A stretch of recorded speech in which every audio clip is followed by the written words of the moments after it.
You didn't grow up feeling unloved. That's the part that makes this so hard to name. You were fed. You were clothed. Maybe you were praised. Maybe you were even admired. From the outside, nothing looks obviously broken. And yet, somewhere deep inside, you learned something quietly devastating.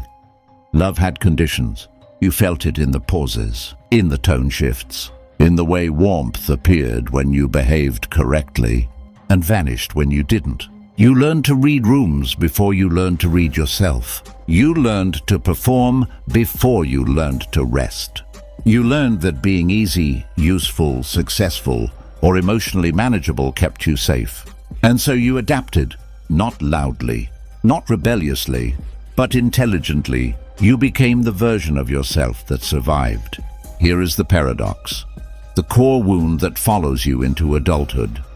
The behaviors that once earned you love are now the very things preventing you from feeling it. You are competent but exhausted, self-aware but never at ease, capable of intimacy but terrified of being truly seen. You don't fear abandonment in obvious ways. You fear disqualification.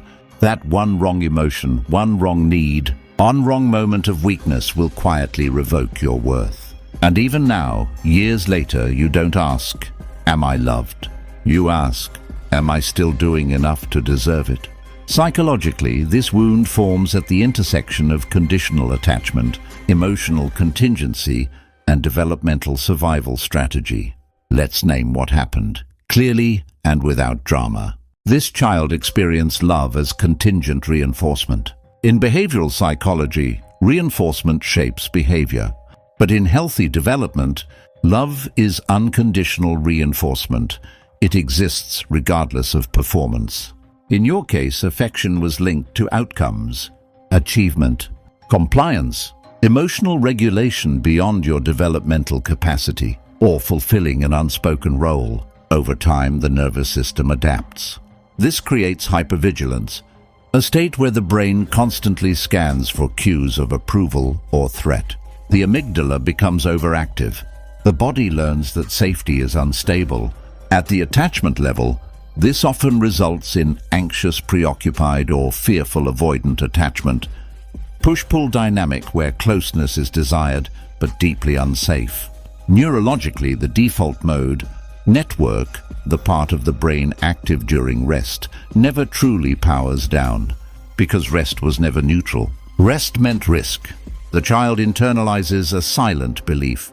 If I stop performing, I disappear. So identity becomes externalized. Self-worth becomes conditional, and authenticity becomes dangerous. This isn't weakness. It is adaptive intelligence under emotional scarcity. The greatest burden a child must bear is the unlived life of its parents.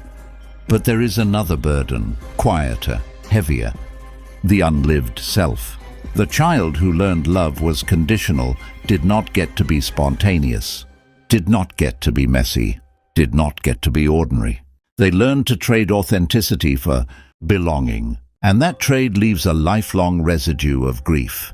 Because even when you are loved now, a part of you doesn't believe it counts. You feel guilt when you rest, shame when you need, anxiety when you receive without earning. Joy feels temporary, safety feels borrowed. This creates what existential philosophers called ontological insecurity, a deep uncertainty about your right to exist as you are.